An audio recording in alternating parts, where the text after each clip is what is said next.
Alexandre de Moraes, falar alguma coisa pra você. Se você ver aqui esse vídeo, você pode ter certeza. Você é um cara corajoso, com uma toga. Mas sem essa toga você não é nada.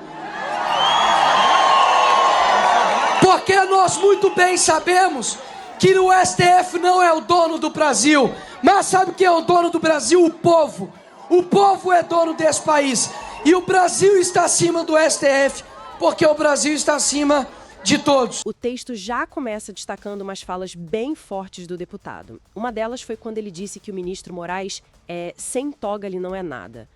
Como é que o material interpreta isso? Sim, essa é logo uma das primeiras que o texto pega. A análise ali no documento, ela classifica essa fala especificamente como demonstração de arrogância. Diz que falta substância, sabe? Como argumento político ou jurídico. A leitura da fonte é que é um ataque bem pessoal, direto, e não uma crítica com base, né? Entendi. Faz sentido, pela análise. E teve outra fala que o texto menciona: o STF não é o dono do Brasil. Qual é a visão do documento sobre essa afirmação? Nesse ponto, o texto conecta essa frase a uma estratégia maior, assim. É interpretada como um reforço do que a fonte chama de retórica populista, sabe? Contra as instituições democráticas. A visão do documento é que esse tipo de discurso tenta minar a legitimidade do judiciário, colocar ele como um adversário para o público, e não o pilar da democracia. E aqui a coisa fica mais, digamos, específica. O deputado chamou o episódio de Dia Magnitsky dele. É uma referência bem particular, né? O que nosso texto base fala sobre isso? Pois é. Essa parte é fascinante pela interpretação que o texto dá. Primeiro, ele explica o que é o Magnitsky Act, né? Originalmente é uma lei lá dos Estados Unidos, que permite ao governo americano impor sanções a estrangeiros por violação de direitos humanos ou corrupção pesada. Certo, então usar esse nome tem um peso. Exatamente. E aí, segundo a análise do nosso material, quando o deputado fala em Dia Magnitsky, ele estaria tentando, tirar uma vantagem política da inclusão do nome do Moraes numa lista do Tesouro Americano. O documento que a gente está vendo aqui diz que essa inclusão foi resultado de pressão de parlamentares republicanos lá nos Estados Unidos que teriam alinhamento com interesses bolsonaristas. Então, basicamente, o texto está dizendo que essa referência internacional foi puxada para um uso político aqui dentro, ligada a essa pressão externa. É isso. Precisamente. A visão que a fonte apresenta é essa, que essa tentativa de colar uma imagem negativa no ministro, usando essa estrutura do Magnitsky Act, não se sustenta nos fatos.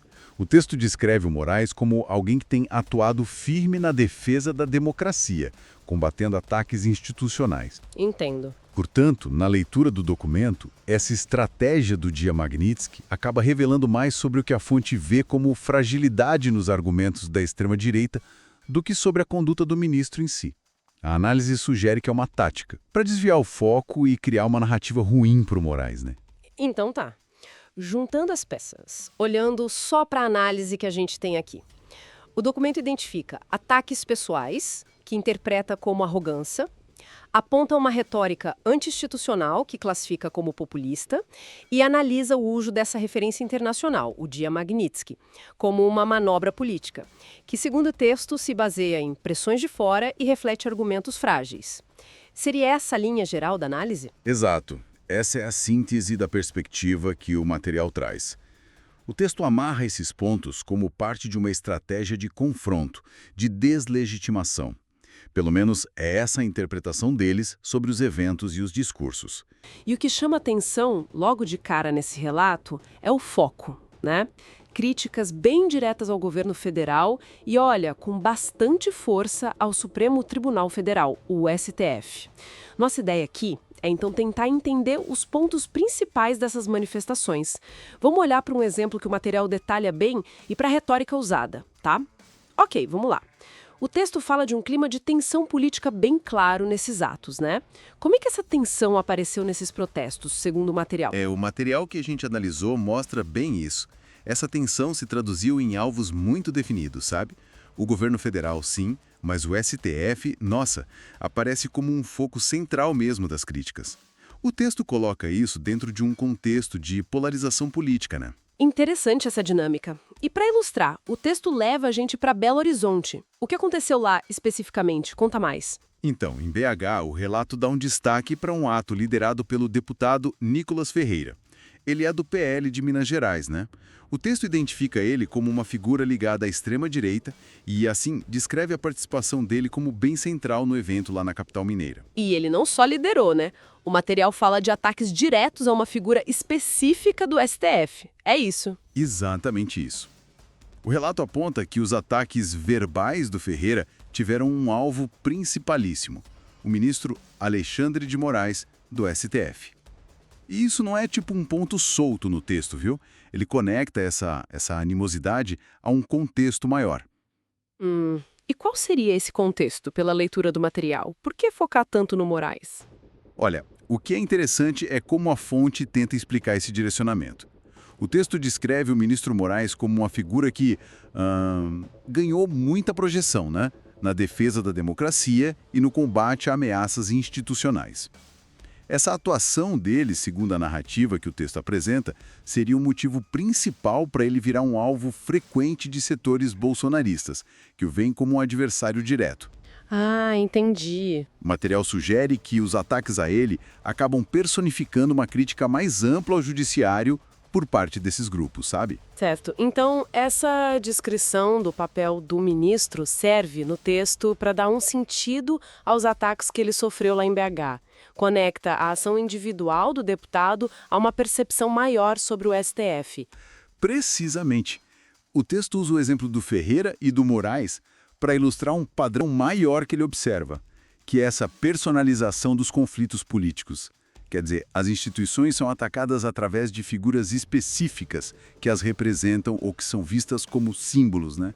Não é só uma crítica abstrata ao STF, mas um ataque bem direcionado a um dos membros mais visíveis, cuja atuação é interpretada de um jeito bem particular pelo grupo que está se manifestando. Entendi. Então, bom, recapitulando o que a gente tirou desse material. Tivemos essas manifestações de apoiadores do Bolsonaro em várias cidades, certo?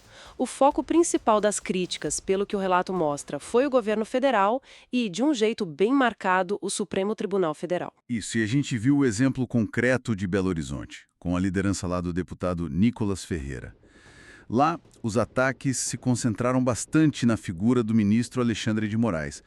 E a fonte dá uma explicação para esse foco, né? Relaciona com o papel que ela atribui ao ministro na defesa das instituições e nesse confronto com o bolsonarismo. A observação central que fica, então, é a existência dessas manifestações que não só criticam instituições, mas fazem isso de forma muito direta e pessoal, né? Mirando figuras específicas dentro do judiciário. O texto claramente coloca isso como um reflexo da tensão política que a gente vive. Exato.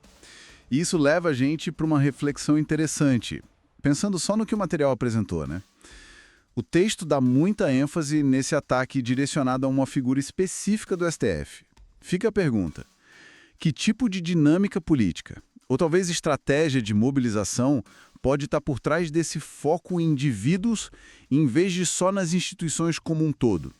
Especialmente em momentos de confronto mais agudo, né? É algo para a gente pensar sobre como esses conflitos se desenrolam hoje em dia.